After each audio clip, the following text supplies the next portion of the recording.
All right, I'm back from Oshkosh, and we're going to start with a little homage to the old days of the Student Pilot Cast and reconnect with Nexair Avionics on another project they've been working on. Are you ready to bring an incredible aircraft that's not even that old in airplane terms into the future at a fraction of the cost of an incredibly high-priced new version of the same aircraft? Are you confused yet? Well, listen or watch on and get deconfused in episode 71 of the Student Pilot Cast. Chandler Tower, Cherokee 4121 Tango, so Chandler Air Service. We have Zulu, and we'd like a south departure, please. What does it take to be an angel? Where does the sun go when it sleeps? I should find out. It isn't written in my Welcome back, SPC listeners. I'm going to kick off the post-Osh 24 era of the podcast with a little throwback, an homage, if you will, to one of the episodes I did back in the early days, just after AirVenture 2009. Yep, that's 15 years ago. Man, time flies. Anyway, back then, we did a quick feature on Nexair Avionics with David Featherson from Nexair on their Saratoga NX product line. I loved the concept, and I loved the airplane they had on display back then. So since it's my podcast, I did the feature and released it, even though it didn't have a lot to do with training or being a student pilot. But I do that sometimes, as you know, because if I'm interested, some of you probably will be too. Well, I ran across David again at Osh 24 and a new airplane. Well, a newish airplane, where they're taking a similar concept and applying it to the most popular GA single piston there is, a Cirrus. Specifically, we'll be talking about the Cirrus SR22 Turbo model, but not the new Gen 7 that Cirrus just announced for over $1 million. Nope. This one's going to be a Gen 3, brought into modernity with a big avionics upgrade and being sold by Nexair for less than half of the new one. I got to talk to David briefly, and he claimed to remember the interview we did back then 15 years ago, but I think he might have been just being nice. I mean, seriously, I say that because I barely remember it myself, and I have an RSS feed that helps me remember all the details. So the next time any of you talk to David, find out the real story. Maybe you can do it when you're ordering your own SR22 upgrades. After talking to the guys at Nexair for a bit, Brian Wolf, sales manager there, agreed to do a feature with me the next morning. I had to contain my questions, which were plenty, until we were talking on camera, so I didn't know a lot about what they were up to until we talked on the record, so to speak. Turns out, not much has changed, except for the airplanes, the avionics that are considered state-of-the-art, the mission of the aircraft, and the age of the All right, so technically, a lot has changed. But the business model that Nexair is pursuing is pretty close to what they were doing way back then. Yes, they will work on many different types of airplanes, and yes, they can be a pretty typical avionics shop, I think. And you can hire them to upgrade parts of your panel or do the whole kit and caboodle. But I find their approach to focusing in on a very popular specific airplane and really learn what it takes to bring it forward avionics-wise and pursue buyers or owners who don't want to spend oodles of money on a brand new airplane, but would rather upgrade theirs or even buy a used one and have that upgraded, and then do it for a fraction of the cost. I find that very pro-GA, pro-airplane, and basically pro-regular person. So in other words, I find it kind of awesome.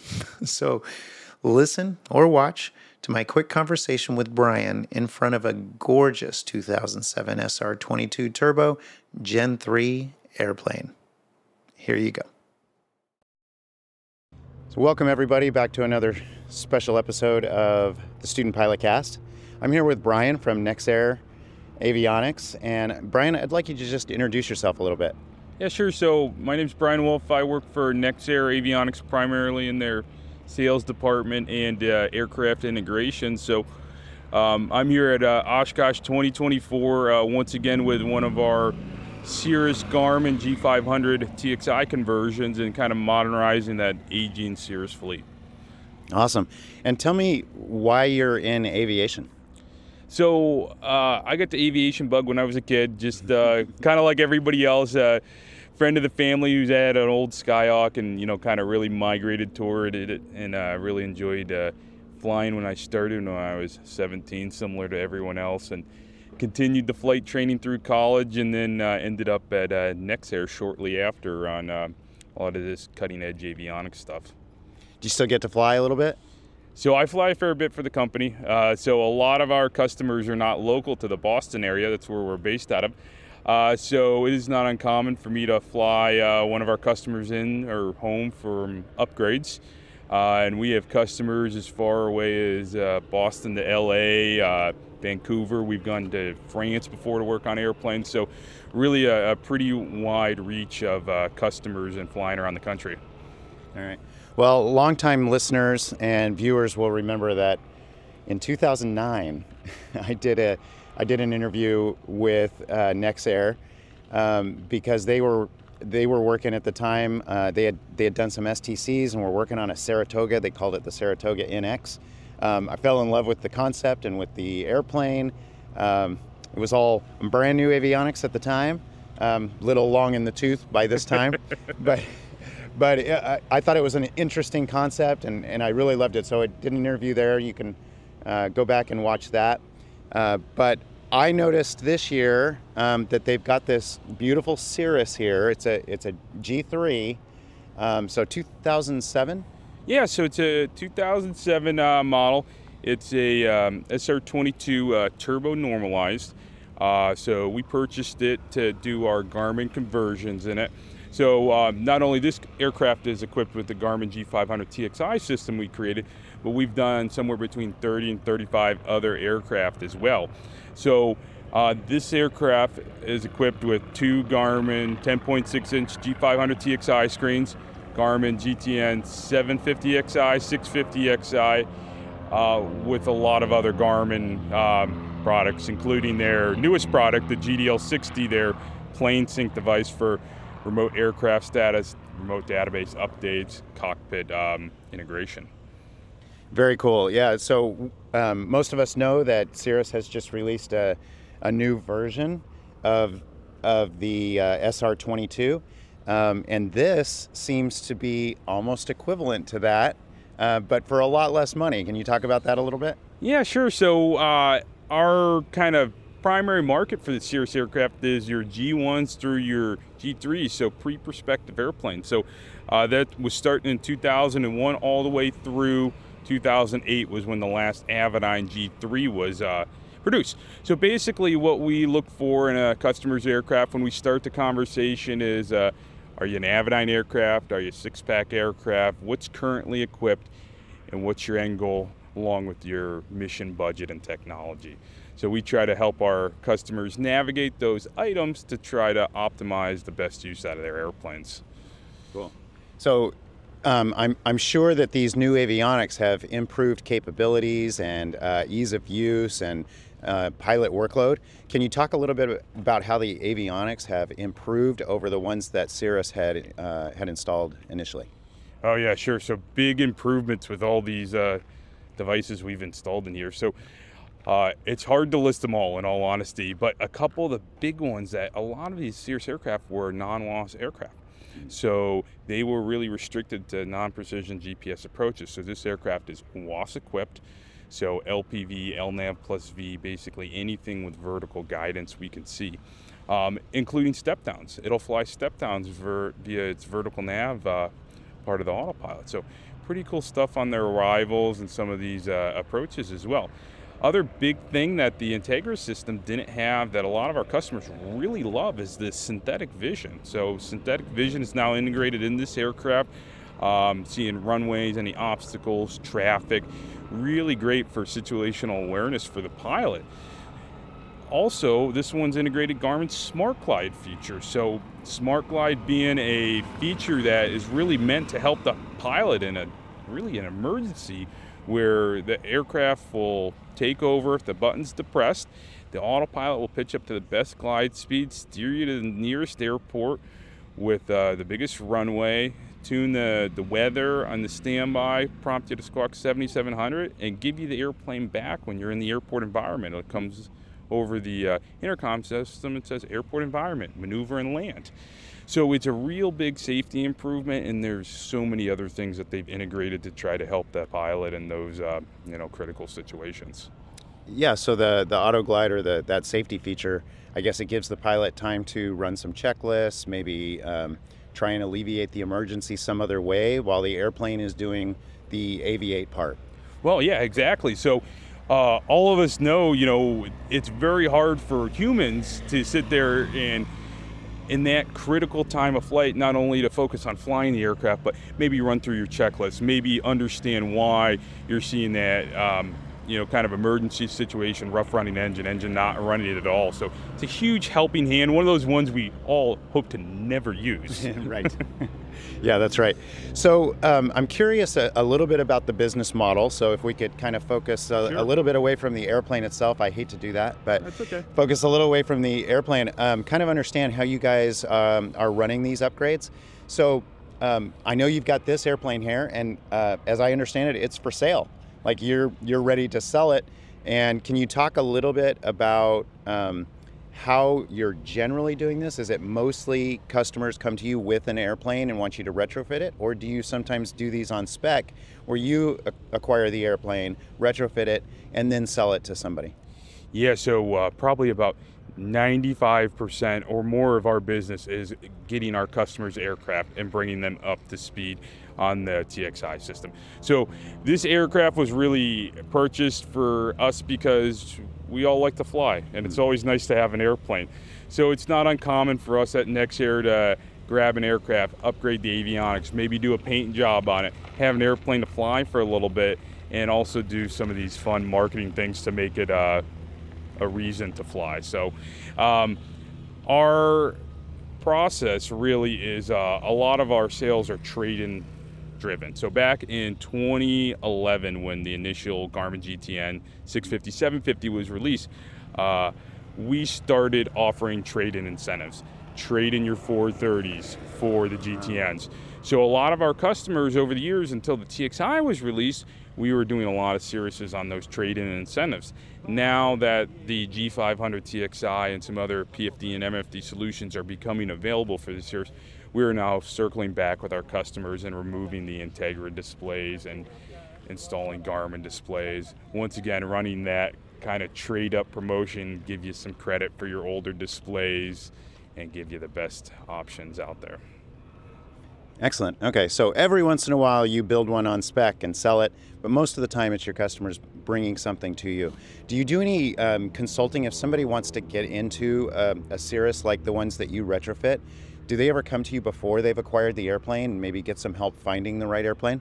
Oh yeah, that happens all the time. So we have a lot of customers that sit there, they're excited to get in the Cirrus, they're excited to see what it has to offer, maybe or not in the purchasing category of wanting to go out and buy a brand new G7, but want similar avionics with the same capabilities with an older aircraft. So a lot of times I'll work with customers and they'll sit there and in their search they'll send me links of the aircraft they find, controller, trade a plane, wherever they may. And we'll go ahead and kind of give them the overlay, a quick email of, rough costs for everything and how it's going to work in their aircraft. Maybe they have some systems in their aircraft that are worth a little more money, so the trades are a little better. And then once they acquire the aircraft, then we work on getting them a formalized estimate, working them into the schedule. Right now we're running about, somewhere around 3 to 4 months out. So that kind of planning purpose is important for us because a lot of the modifications we do to the aircraft are before the aircraft arrive. We integrate a whole main aircraft harness to the existing Cirrus harness. So that is built before the aircraft arrives to the shop.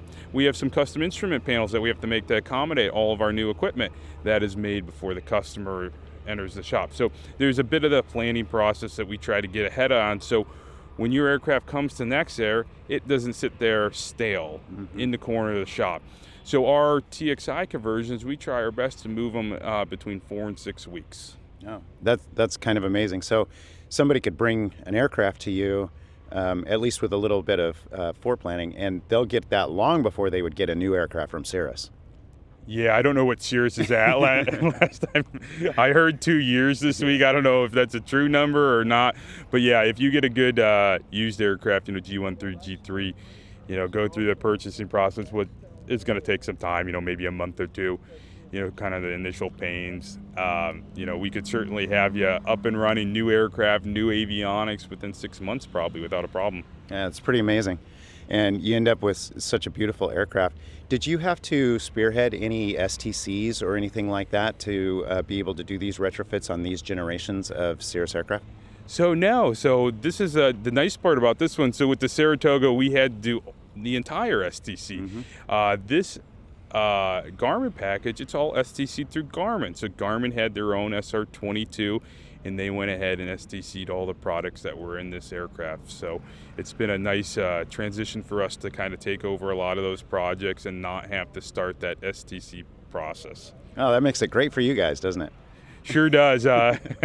Anybody who's ever done an STC knows that it's you'll pull your hair out doing it for sure. Yeah.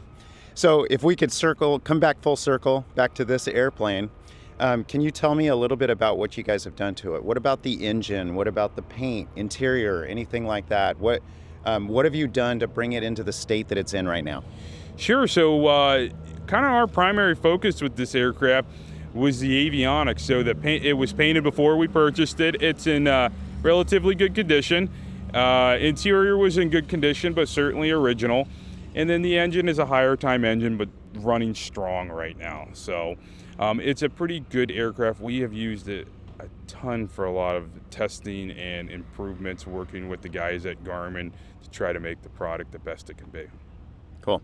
And if somebody, I imagine that if somebody brought you maybe a run-out engine or paint wasn't looking too good, that would be part of the process if they wanted to go with you as well?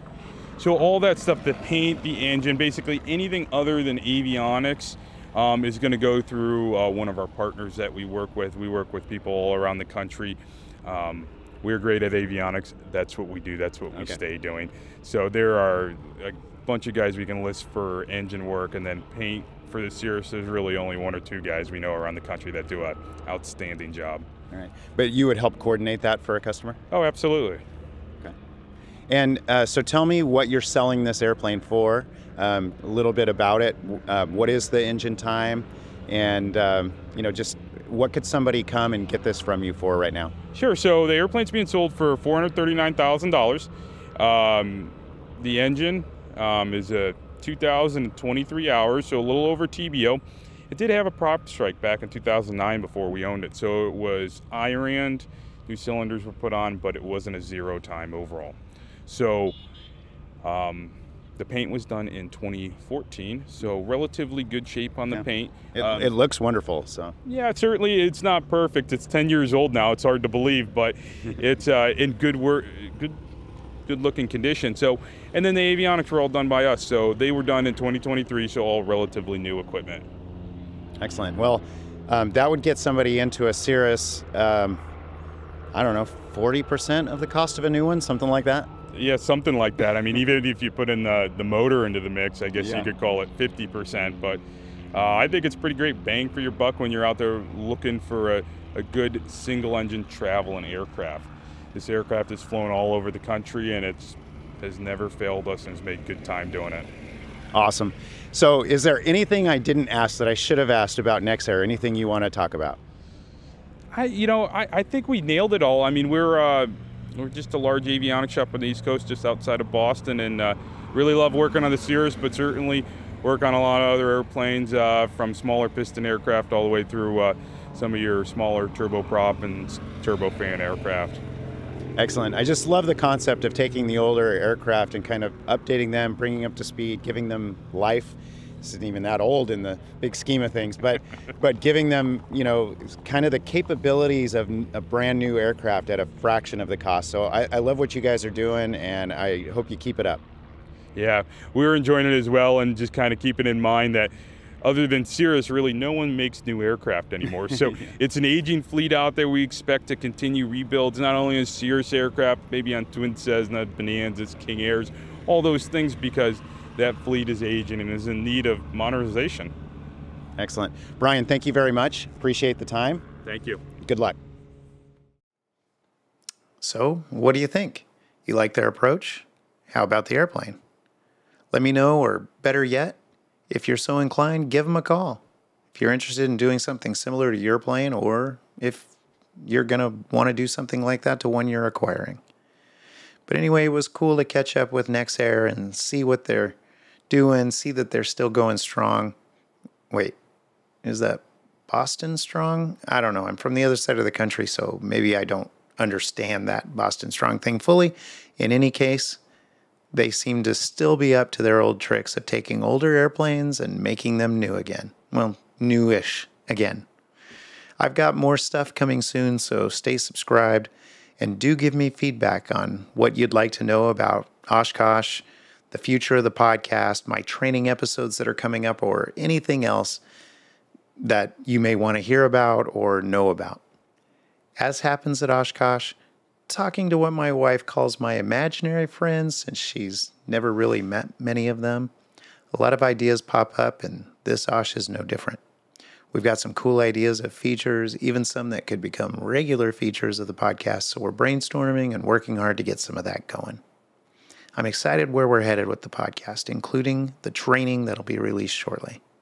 And I'm excited about the fledgling Flightline podcast too, and we've got some stuff coming up there as well. So if you haven't already, check that podcast out in your favorite podcast directory, including Apple Podcasts, Spotify, YouTube Music, Amazon Music, and many others. Or come find us at flightlinepodcast.com. Technically speaking, since this episode's content wasn't really aimed at learning or student pilots or new ratings, etc., it seems natural that it would have landed on the Flightline podcast. But I just loved the symmetry of publishing it here 15 years after the original Nexair interview episode. So there you go. What can I say? Both shows will have plenty coming, so please subscribe to both. It costs you nothing, and you don't want to miss out on what's to come. The FOMO is real, my friends, so don't suffer. Subscribe. Along those lines, as you've probably noticed, I've mentioned watch or listen to the episode a couple of times. This is one of those times that the audio and the video episodes are exactly the same, but they are both published. So if you're listening to this and you want to see the airplane or Brian, nobody wants to see my radio face, I'm sure, check out the video version of this episode on YouTube. It's linked to and referenced in the show notes or on the Student Pilot Cast website entry for this episode, episode 71, which can be found at studentpilotcast.com/71. Or you can just search for Nexair. That's Nexair on the website search box, and you'll find both episodes, the 2009 and the 2024 episode versions. So let me know what you think, of course, and as I said before, reach out with any feedback or suggestions, or just showering praise, that works too. You can send me a note at bill@studentpilotcast.com, or DM me on Twitter or X at @BillWill. That's Bravo India Lima Lima, Whiskey India Lima. And while I'm interested in a lot of things in aviation, and I love the focus, the technical nature, the learning, the teaching, the beauty, the perspective, and even to some extent the risks, as that brings out the best in people, including me, to be as excellent as possible. None of that happens without the hardware, the flying machines that make this all possible. So every once in a while, we'll bring a feature like this one that just have to do with that, the machines that make it all possible, the machines that allow me to be a pilot.